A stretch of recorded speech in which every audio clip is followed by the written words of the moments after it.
Hey everybody, this is WireDogSec back with another video for you guys. Hopefully you guys are excited today. Hopefully you're having an awesome day today and you're ready to learn.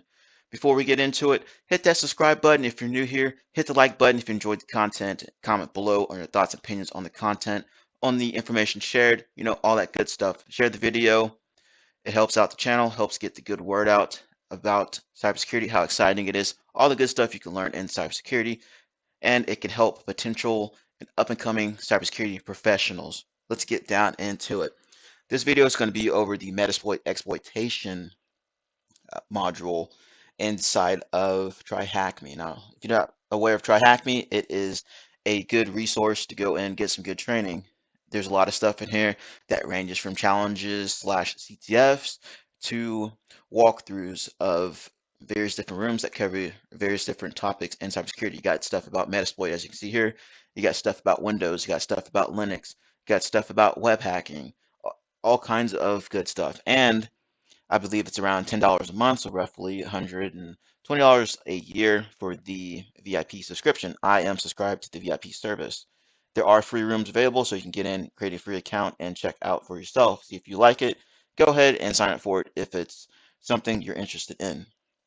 Now, let's get down to this actual content here. Metasploit exploitation. This is the second Metasploit room in the Metasploits module section. This is a VIP room, so you do need to pay for access to this particular room. All right, I already have my attacker box running. I have my attack or target machine running as well. See here, there's the IP expires in X amount of time, IP of the attack box. All right, task one. In this room, we will learn how to use Metasploit for vulnerability scanning and exploitation. We will also cover how the database feature makes it easier to manage penetration testing engagements with a broader scope. Finally, we will look at generating payloads with MSF Venom and how to start a interpreter session on most target platforms. More specifically, the targets will cover how to scan target system, how to use Metasploit database, how to use Metasploit to conduct vulnerability scan, how to use Metasploit to exploit vulnerable services in a target system, how to use MSF Venom to generate payloads. All right, and that is the word list, the path to the word list we're going to use for this particular task here. If you opt to use your own machine, download it directly from this downloads task there. I'm going to use the attacker or the attack box itself, make it easy. Start the attack box. MSF console to start it. All right, answer the question, start the task box, run MSF console. All right, I'm going to go ahead and go to task 2, console. Starting this baby up here. All right, we're going to talk about port scanning here. Metasploit has a number of modules that can scan to open ports. Target system, you can list potential port scanning modules using the search feature. Now, the search feature will come in handy anytime you need to search for some kind of particular exploit inside of Metasploit. It'll go through its database of exploits and then lead you to the right direction. You can search on SMB, any type of things listed there. And this particular one, we're going to look for the port scan. So let's go ahead and do that. All right, all kinds of port scanners here. All right, just following along here. Port scanning modules require set a few options.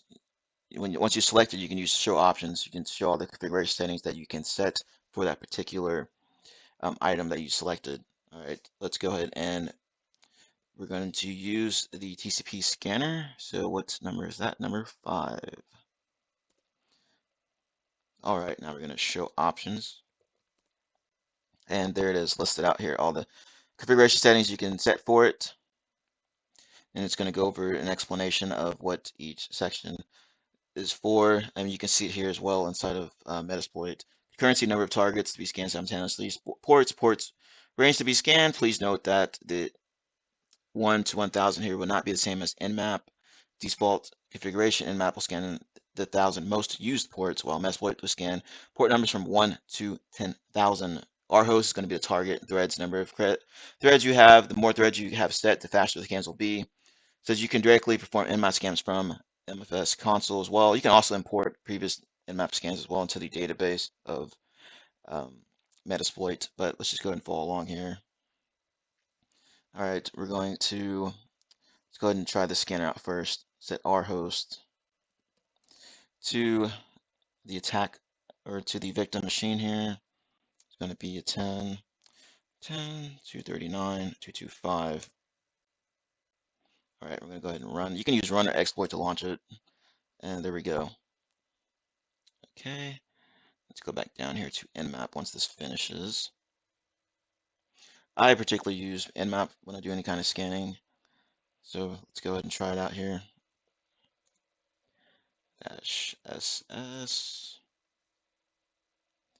to that, to the victim machine or the target machine. 5, and let's go ahead and run it.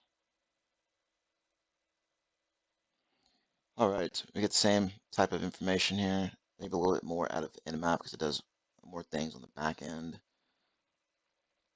You got the service information listed out here. FTP, SSH, NetBIOS, Microsoft, DS, HTTP, so it's got some kind of web service running as well. It might be interesting to look at. FTP, of course, SSH, and of course, NetBIOS.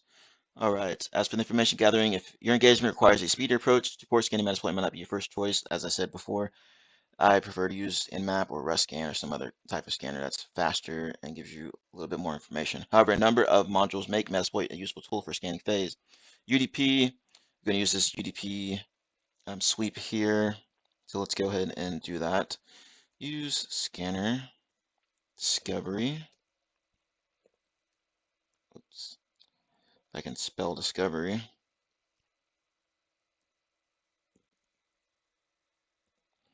Okay, and then sweep. All right, now let's go show options. Okay, we've got to set the R host again. All right, and let's go ahead and run it. NetBIOS discovery, Acme IT support. That might be interesting. So you may need to track this information here inside of your report that you're doing. All right, UDP goes over to discuss UDP stuff, then goes in SMB. Let's go ahead and look at these questions down here. Okay, Acme support. Yep, got it down there. Of course, I already answered the questions, but as you're following along, make sure that you reference the questions as you're going through these steps here, because a lot of times stuff that you're doing will reference questions that you can get the answers from as you're going through the walkthrough. How many ports are open? 5. We already found that through the Nmap scans and through the Metasploit port scanner. What is point running on port 8000 here? So let's go ahead and try that. Let's just do Nmap on it. Let's see, Nmap, and this time we're going to do let's do a -A. Let's see what that brings back. And then, of course, the port is going to be 8000.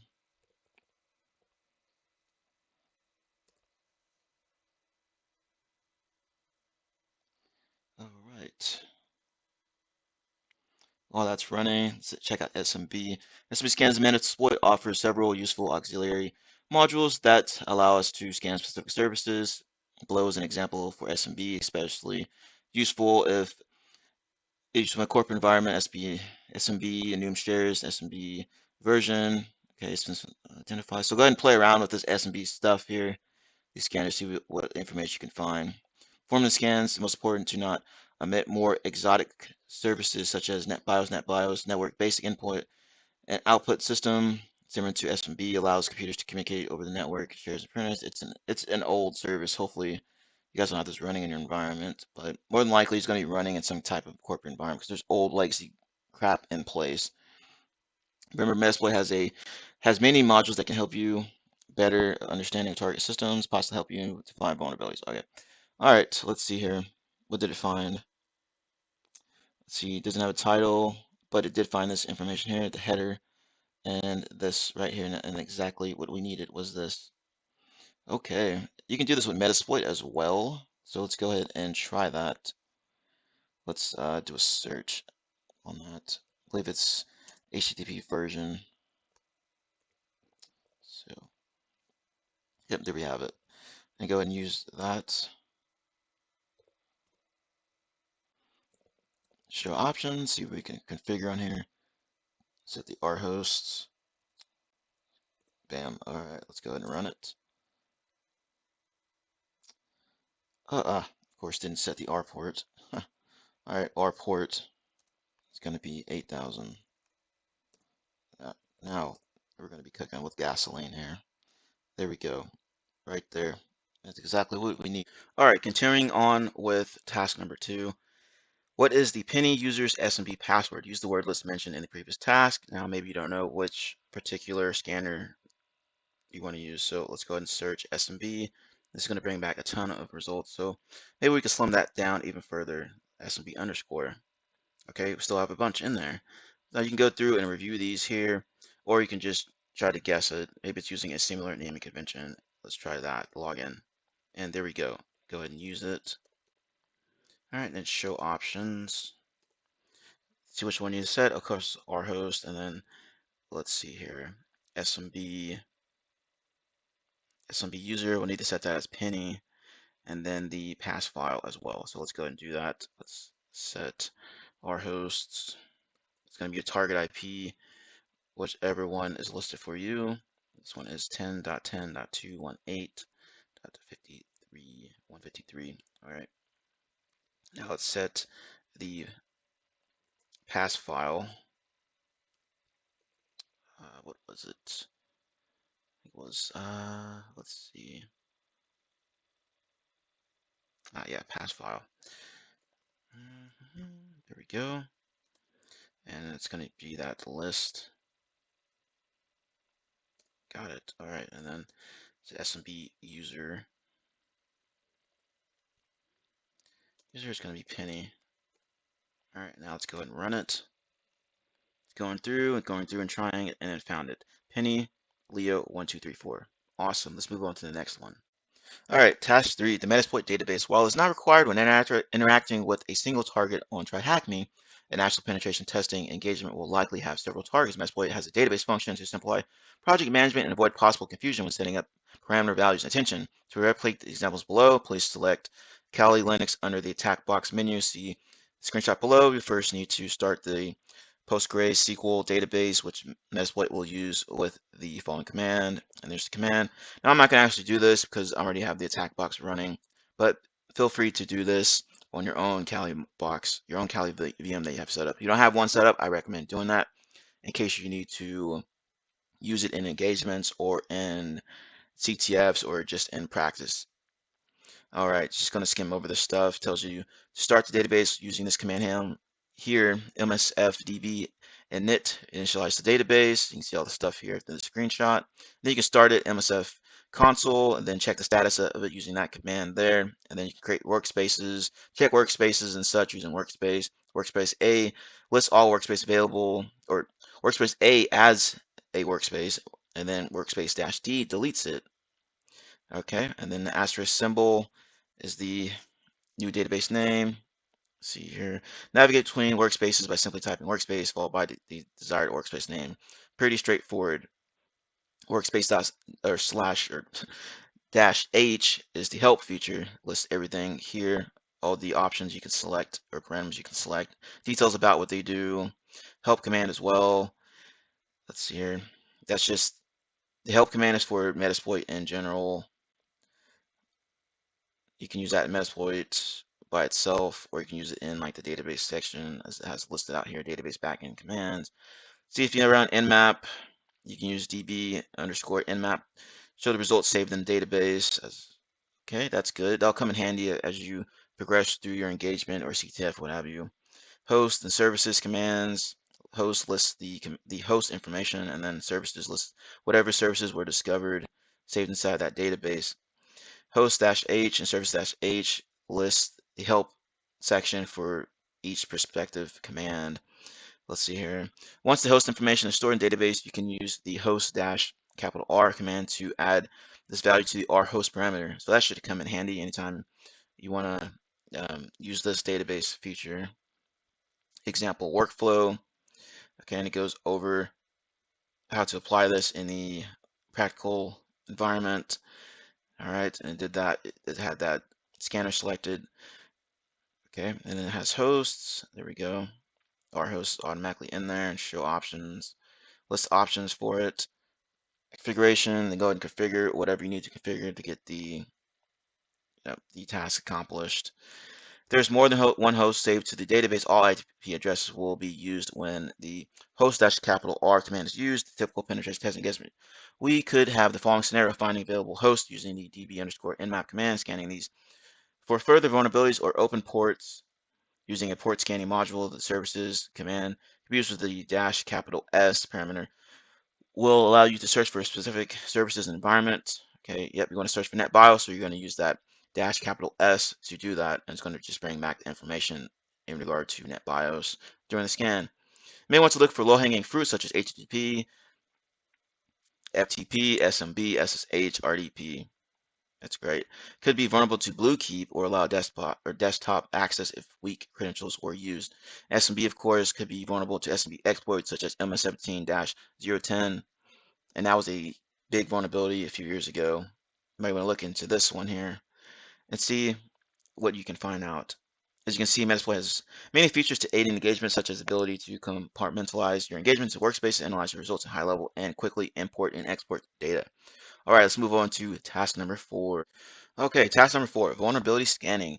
Metasploit allows you to quickly identify some critical vulnerabilities that could be considered as low-hanging fruit. The term low-hanging fruit usually refers to easily identifiable and exploitable vulnerabilities that could potentially allow you to gain a foothold onto a system, in some cases gain high-level privileges such as root or administrator, and that is awesome. That is what we want to get to, root or administrator, so we can have complete control over that machine.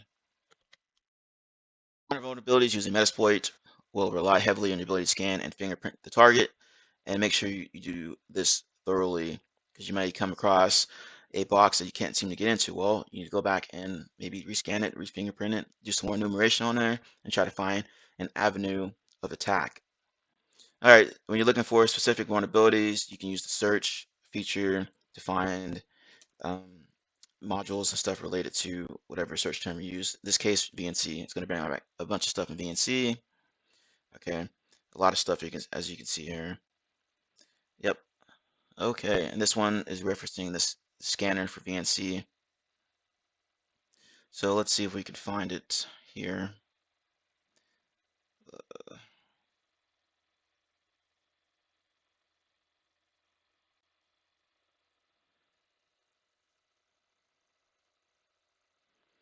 All right,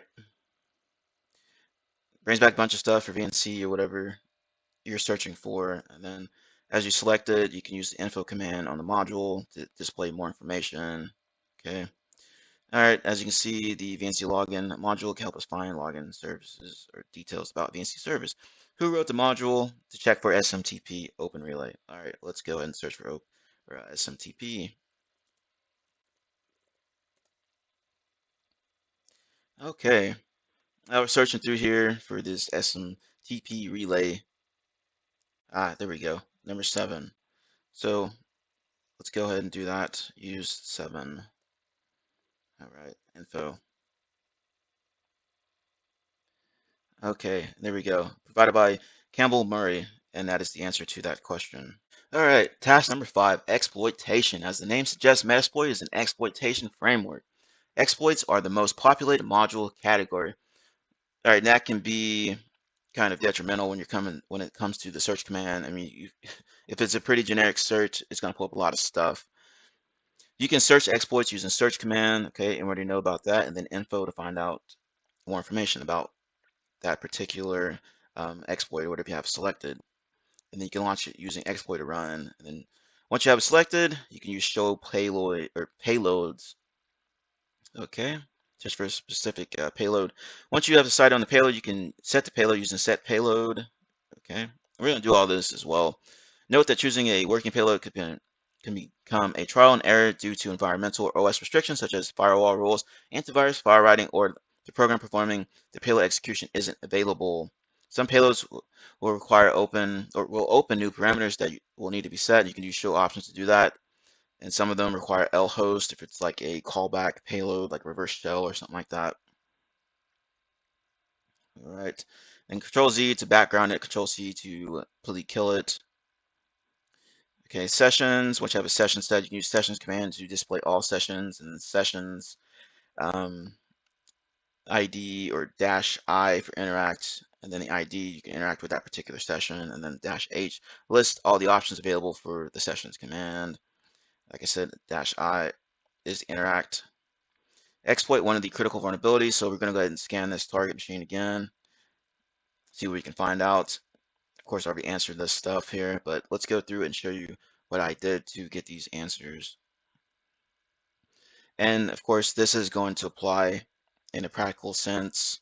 If you're doing an engagement or doing a CTF, you're going to need to possibly scan that target machine to find out some information about it, what ports, what services are running on the ports, all that good stuff, so that you can find a particular vulnerability and then potentially exploit that vulnerability to gain a foothold onto that machine and completely own it.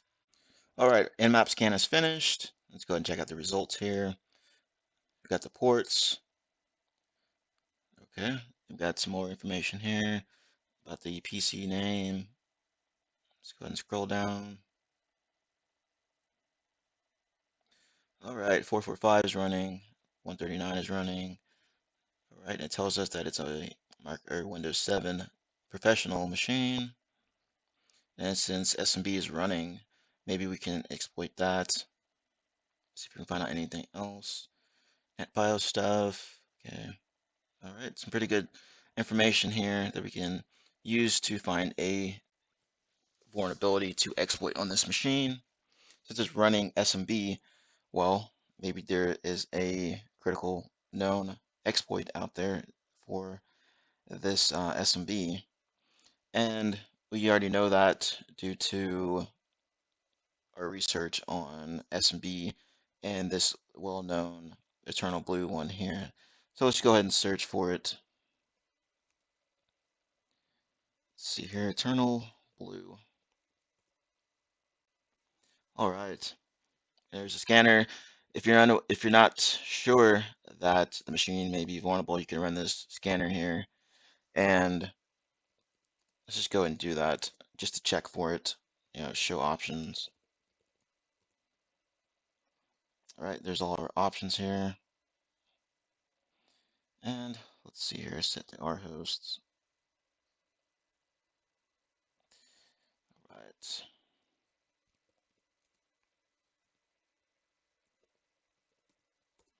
All right, now let's go ahead and run it, and it says it's likely vulnerable to it. Awesome, awesome. Let's go ahead and clear this out, and let's find the Eternal Blue exploit for this. If I can spell search correctly. There. All right, and let's go ahead and use it. Let's try number 2.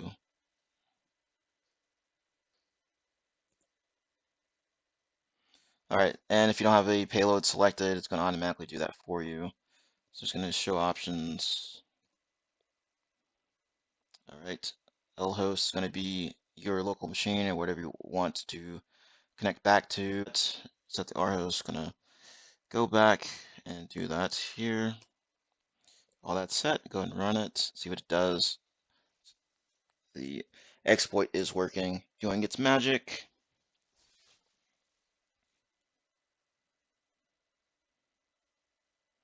All right, Meterpreter session open, and we have a Meterpreter session. All right, that's good stuff. Of course, you can do the question mark to find out information about this. Let's do get UID. Get user ID. We're already running a system. That is awesome. So let's see, where are we at on this machine? We are in Windows System 32. All right, let's see, what is the NTLM hash? Let's just go ahead and do that one here with hash dump. And there it is. And it's going to be this second one here, right there. That's what you need. All right. Now let's find this flag. And to that, you can use search as well. Search, and it's going to be a file. Okay, and there's going to be flag.txt. All right, and we found the flag location, users John documents flag.txt. All right, let's go ahead and navigate to that area. I did print working directory. I'm already in C by itself. Okay, now let's go ahead and get there. See users, John, and documents. Okay, and they're just gonna cat flag See what's in there, and there you go. You can also download this to the attack box itself or whatever attacker machine you're using. Just use download the flag dot text. Maybe you need to get that for a penetration test or something, and that's going to be located in should be in your, yep, there it is, in the root location for this machine. Bam. All right, now let's move on to task number 6. All right, task number 6, MSF Venom. MSF Venom, which replaces MSF Payload and MSF Encode, allows you to generate payloads. MSF Venom will allow you to access all payloads available in the Metasploit framework. And with MSF Venom, it has various different types of payloads in different formats: PHP, XE, DLL, ELF, etc. And it applies to various different operating systems like Apple, Windows, Android, Linux, etc. And just goes over some of the options you can choose. Like you're looking for payloads, well, list of payloads available in here that I can use, and it's got a variety of different payloads. Output formats, you can either generate standalone payloads. Example would be Windows executable for interpreter, or get a usable raw format, e.g. Python. The Venom or MSF Venom dash dash list formats command can be used to list supported formats, output formats. Okay, and it talks about encoders here. Contrary to some beliefs, encoders do not aim to bypass antivirus installed on the target system. As name suggests, they encode the payload. While it can be effective against some antivirus software, using modern obfuscation techniques or learning methods to inject shellcode is a better solution to the problem. And right, I believe they're referring to that. I mean, these payloads can be detected as is. I mean, if you go in and just generate MSF Venom payload, it'll more than likely be detected by modern day antivirus solutions, EDR solutions. So in the real world, you may need to modify the payload so it can remain under the radar, so it's not detected right away.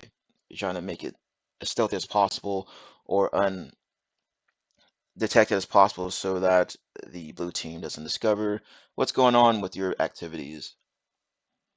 Encoder, you can use the -E parameter for encoding. PHP version of interpreter was encoded in base64 and output was raw. And it goes over what that looks like. Handlers is basically a listener setting up like you have a netcat listener, right? Well, this is the Metasploit version of that.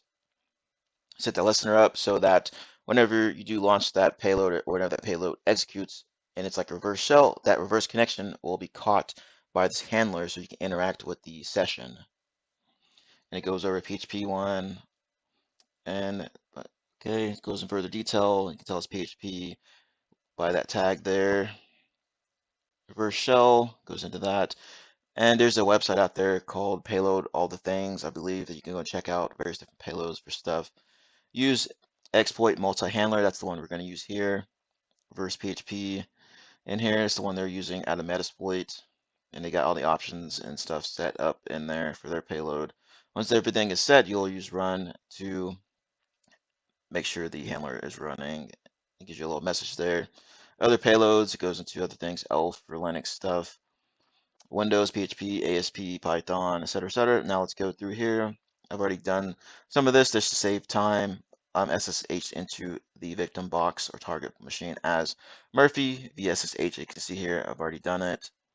And then payload, we're going to create this ELF format, and then we're going to download the payload from our attacker machine onto the victim machine. And then we're going to get a interpreter session, and we're going to use a post-exploitation module to dump the hashes off that system, and then we're going to input the hashes there. All right, let's go. I already have the HTTP server running, and I already have MSF Venom payload ready to go. See, there's the command and options and stuff set there.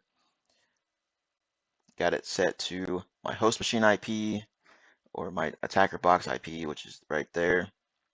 And I have the port set to 444. All right, now this handler, I've already done some stuff here. I need to fix the L port, so we're going to go ahead and do that real quick. L port is going to be 444 there. Now, let's go ahead and run it, and it's listening for that callback. Now let's go ahead and get that onto the machine with wget HTTP, and it's going to be the attacker machine's IP, which is right there. 31.69, and it's running on port 9000. The web server is running on port 9000. And then it's going to be rev_shell.elf to download it off of there. And there we go. And we can double check that here just by looking at the web server logs. And you can do a dir on it or an ls. And you can see that it's not an executable yet. So you'll need to change that with chmod plus x makes it executable. There we go. And if we do that again, it'll be green. Bam. All right, now time to actually launch this payload. And it's running, it's running, it's running. Go back and check our handler. There we go. Interactive interpreter shell open, or interpreter session open. Okay, now we'll need to dump the hashes. And if you're on an actual engagement or CTF, maybe you want to have a look around, see where you're at. So print working directory. Okay, and we're gonna do ls on it. Brings up a bunch of stuff, and maybe we want to see what users are on there. So we're gonna etc and pass wd all the users on there. And there's Murphy there, and then let's go ahead and check the hashes.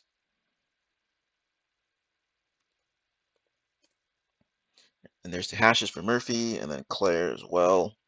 But it wants us to use a post module to do that. So we're going to go ahead and background this session.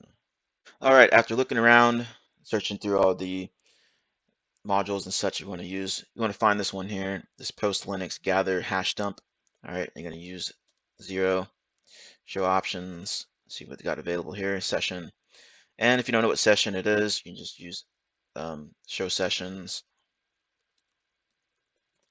All right, and there's the session there. Now let's go ahead and run this here. You're going to set session to 1. There we go, and go ahead and run it. There we go. Shows you the hashes again, and then it also has that file there for the unshadowed password file. Saved it there. Okay. If you enjoyed this video, if you had got any type of good information from it, be sure to hit that subscribe button, hit the like button, comment below your thoughts and opinions. Have you used Metasploit before? Have you used it in the real world on the actual pen test engagement? Have you used it on CTFs? Let us know in the comment section below. I hope you enjoyed the video. Thank you for watching. Have a nice day.